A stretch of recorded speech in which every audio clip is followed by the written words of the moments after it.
For over a decade, I trusted my wife completely. Then her dead first husband called me saying, "Hi, I'm still legally married to her." I said, "Interesting." Then, I realized I'd never been her husband. Our marriage was invalid. When I called the police about her bigamy, I, 43 male, got a phone call last month that blew up my entire life. Been with my wife, 41, for 12 years. Married for 11. Thought I knew everything about her. Turns out I didn't know anything. My phone rang while I was at work. Unknown number. Hello? Hey, is this the guy who married my wife? Think you got the wrong number, man. Nah, you married her 11 years ago, right? City Hall ceremony? My stomach dropped. Who is this? The guy she's still legally married to. I'm her husband. You're not. Silence. My brain couldn't process it. What? She never divorced me. Still married. Has been for 17 years. That makes your marriage invalid. Bigamy. Look it up. He hung up. I sat there staring at my computer screen. This had to be a scam. Some elaborate prank. Called him back an hour later. Needed to know. He answered. Sounded tired. I know this is crazy, he said. Trust me, I'm not thrilled either, but we need to talk. Spent the next 2 hours on the phone. He sent me documents, photos, their marriage certificate, his passport showing he's very much alive, recent dated pictures. The story came out. They got married young. She left him about 14 years ago, said she needed to find herself. He thought they were separating temporarily. She ghosted him, changed her number, vanished. He eventually moved on, met someone, wanted to marry her, tried to file for divorce. That's when he found out about me. The system flagged it, he explained. Can't divorce someone who's already remarried. My lawyer traced it back to you. Man, I'm sorry. This is messed up. So our marriage isn't legal. Never was. She committed bigamy. You're the second victim. Second victim. That's what I was. Drove home that night in a daze. She was watching TV. Hey babe, how was your day? Got an interesting call. Oh yeah? From your husband. The remote hit the floor. Her face went sheet white. I can explain. Your supposedly dead husband, who's alive, and still married to you. She started crying immediately. Full waterworks. Baby, please, it's not what it sounds like. Sounds like bigamy. Don't use that word. We're married. We have a life together. We're not married. We never were. Legally, I'm just some guy you've been shacking up with. That's not fair. You told me he died in a car accident. You wore his wedding ring on a chain. I felt sorry for you. I didn't know what else to do. I was young and stupid, and you committed a felony. Grabbed my laptop, went to a hotel, called a lawyer first thing the next morning. Update 1. The lawyer gave me the bad news. You can't divorce someone you're not married to. So what do? File for a declaratory judgment that the marriage is void, then deal with asset division like you would in any cohabitation breakup. Asset division? I'm the victim here. Doesn't matter. You have shared property. This is going to be expensive. Started listing our assets. The house we bought 5 years ago, both names on the deed, joint checking account. 2 cars. Years of financial entanglement. She has a legal claim to half of everything you accumulated together, marriage or not. Cohabitation laws in this state are broad. So she defrauds me and still gets half? Welcome to the legal system. Filed a police report that afternoon. Detective took my statement, didn't seem shocked. Apparently this happens more than you'd think. We'll investigate. But I'll be honest, bigamy cases are hard to prosecute. She'll claim she thought the marriage ended, that there was some misunderstanding. She told me he was dead. Right, but proving she intentionally committed fraud, that's the challenge. Went back to the hotel. Got a text from her. Please come home. We can work through this. I love you. Didn't respond. Her sister called the next day. What the hell is going on? She says you're accusing her of being a criminal? She is a criminal. Bigamy's a felony. There has to be an explanation. She wouldn't do that. She did, and I have proof. You're being cruel. She made a mistake. A 12-year mistake? Why are you doing this? You love her. I loved who I thought she was. That person doesn't exist. She hung up on me. Then her mother called. From overseas apparently, except her English was perfect. Interesting.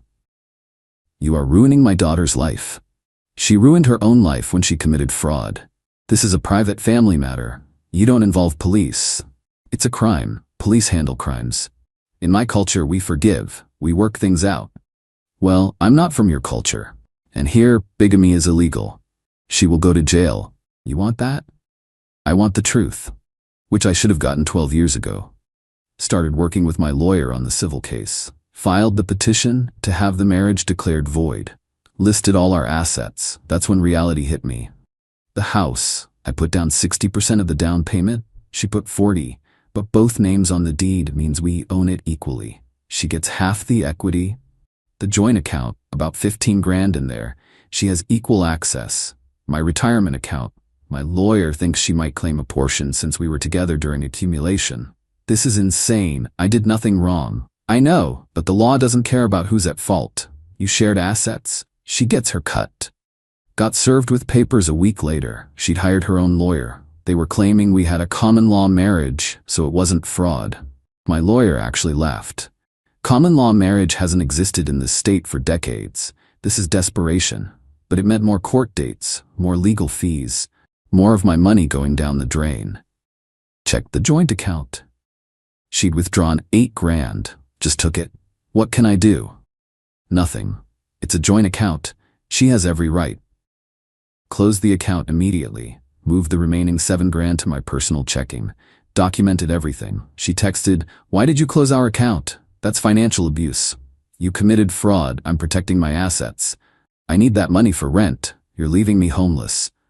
You have $8,000. Figure it out." Her lawyer sent a threatening letter about my misconduct and withholding marital assets. My lawyer sent back a letter explaining there are no marital assets because there's no marriage. This is my life now.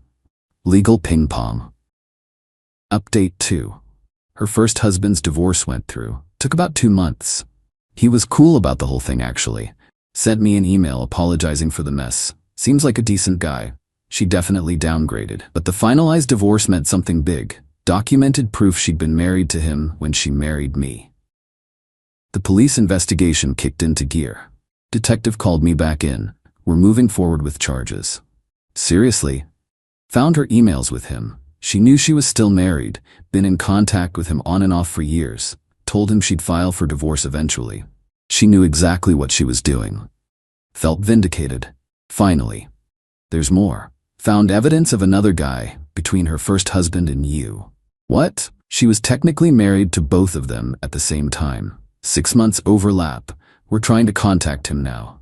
My brain short-circuited. She's done this before? Looks like a pattern, yeah. I just sat there. Who does this? Multiple times? The civil case was moving forward. Her lawyer proposed a settlement. She wants $120,000 for her share of the house and half your retirement account. Are you kidding me? I recommend countering. Going to trial will cost more in legal fees. She's a criminal. The criminal case is separate. This is about property division. The judge won't care about the bigamy. Wanted to punch a wall. We countered. She rejected it. We countered again. She rejected it. Finally settled. $85,000 for her share of the house. Had to refinance to pay her out. Nothing from my retirement at least. But I still lost money on a house I'd put more into. The criminal case moved to arraignment. She showed up in this conservative dress, hair pulled back, looking like a victim herself. Her mother and sister flanked her, both shooting me death glares.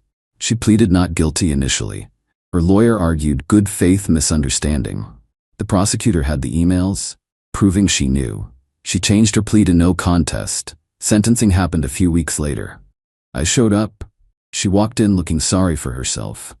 Her whole family came, like they were the victims. Judge reviewed everything, the bigamy charge, the fraud, the pattern with 3 men. "Ma'am, this wasn't a mistake. This was calculated deception spanning over a decade, affecting multiple people," she cried. "Your Honor, I was confused and scared. You were dishonest. The evidence shows clear intent and sustained fraud. 3 years probation, 200 hours community service, $5,000 restitution to me for documented losses. No jail time. Disappointing but not surprising." Her mother started screaming in court. "This is persecution. She did nothing wrong." The bailiff escorted her out. She was still yelling in another language. Outside, her sister cornered me. "Hope you're happy. You destroyed her." "I destroyed her? She lied to me for 12 years. You vindictive bastard. She loved you.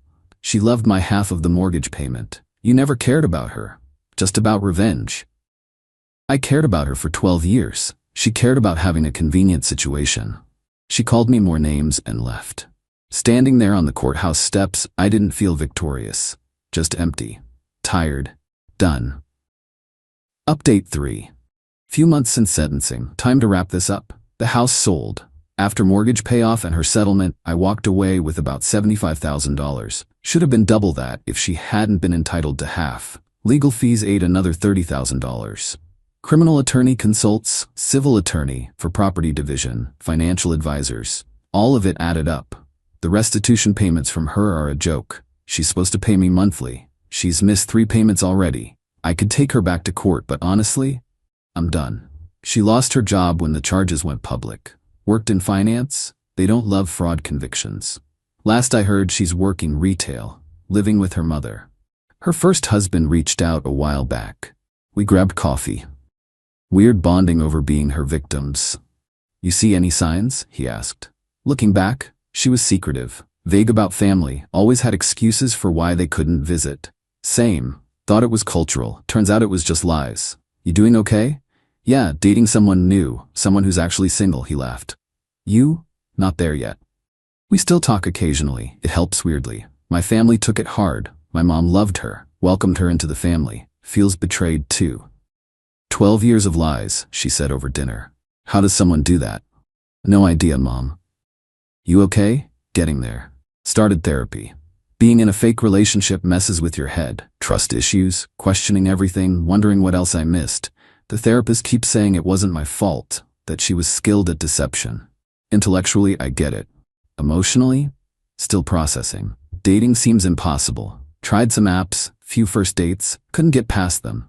I'm analyzing everything anyone says about their past. Exhausting. The financial hit hurts. Lost about $80,000 between legal fees, settlement, and refinancing. My retirement took a hit from liquidating investments to cover everything. I'm 43. Should be settled. Instead, starting over. Found a new apartment. 1 bedroom. Small, but it's mine. Just mine. Signed a lease with only my name. Felt good. Threw out everything from her. Photos, gifts, that stupid necklace with her dead husband's ring. All gone. Some people say I'm bitter. Maybe. Mostly just tired. The other victim from between marriages reached out after the trial. Nice guy. You lasted 12 years? Man, I couldn't handle 6 months. Something felt off. I thought I was being understanding, supportive. That's what she counts on. Work's been weird. People know something happened. There's that look. Pity mixed with curiosity. The hardest part? How normal it all seemed. She wasn't some obvious con artist. Normal job, normal friends, normal life. The lies were so compartmentalized that nothing seemed off. During the investigation, they found her diary. Got a copy as evidence. Some entries talked about me, her first husband, the guy in between, talked about us like we were interchangeable. Convenient. He's stable, makes things easier. That's what I was. Convenient. Someone can live with you, build a life with you, all while seeing you as just convenient. That keeps me up at night. I think about moments.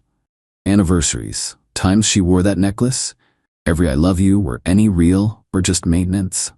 The therapist says I won't get answers, have to make peace with ambiguity. Haven't made peace yet. Some things I learned. Bigamy cases get probation. Unless there's specific financial fraud for gain, prosecutors don't push hard. Void marriages are legal nightmares. Can't divorce someone you're not married to, but still financially entangled. Courts treat it like dissolving a business partnership.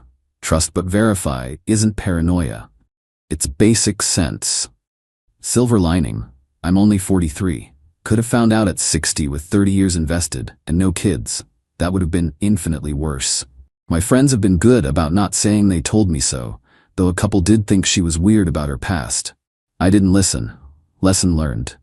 When people show you who they are, believe them. When they won't show you, that's information too.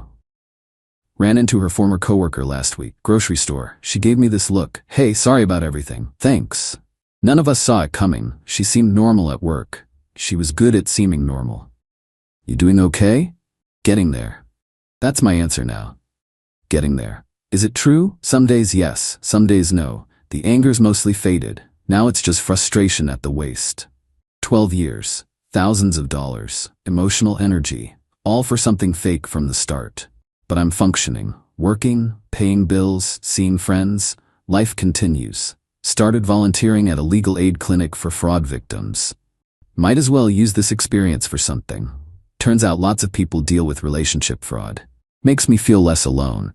One guy found out his wife was married to 2 other men at the same time. 3 husbands in different cities. She'd rotate between them. Made my situation seem simple. The system is what it is. She got probation, slap on the wrist for destroying lives. But that's reality. Do I wish she got more time? Yeah. Do I lose sleep over it? Not anymore. The real consequence isn't the legal stuff. It's her life collapsing. Lost her job, lost housing, lost reputation, criminal record forever. She did that to herself, not me. Her choices, her consequences. That's what I hold on to on bad days. So where am I now? Alive? Functioning? Slowly rebuilding. Trust'll come back eventually. Maybe not fully, but enough. Financial stuff will recover. I make decent money. I'll rebuild. The emotional stuff? That'll take longer. And I'm done being convenient. Done ignoring red flags. Done being understanding to the point of stupidity. Next time, if there is one, I'm verifying everything. Call it paranoid. I call it learning. To anyone reading this who thinks their partner is hiding something, trust your gut. Verify. Ask questions. Don't accept vague answers. Living a lie for 12 years is worse than uncomfortable truth. Way worse. That's where I am. Not a happy ending, not a sad ending, just an ending. And figuring out what comes next. The house is sold, legal cases done, criminal proceedings over. Now it's just me, a small apartment, and rebuilding a life I thought I had but never did. Could be worse, but could have been better if I'd married someone actually single. Lesson learned. Edit. Stop DMing me asking if I'm okay. I appreciate it, but I'm fine. Just tired. Edit 2. No, I'm not interested in helping anyone get revenge on a cheating spouse. Get a lawyer and a therapist like normal people. Edit 3. For everyone asking about the restitution, she owes me about $3,800 still. Not pursuing it. The stress isn't worth $3,800.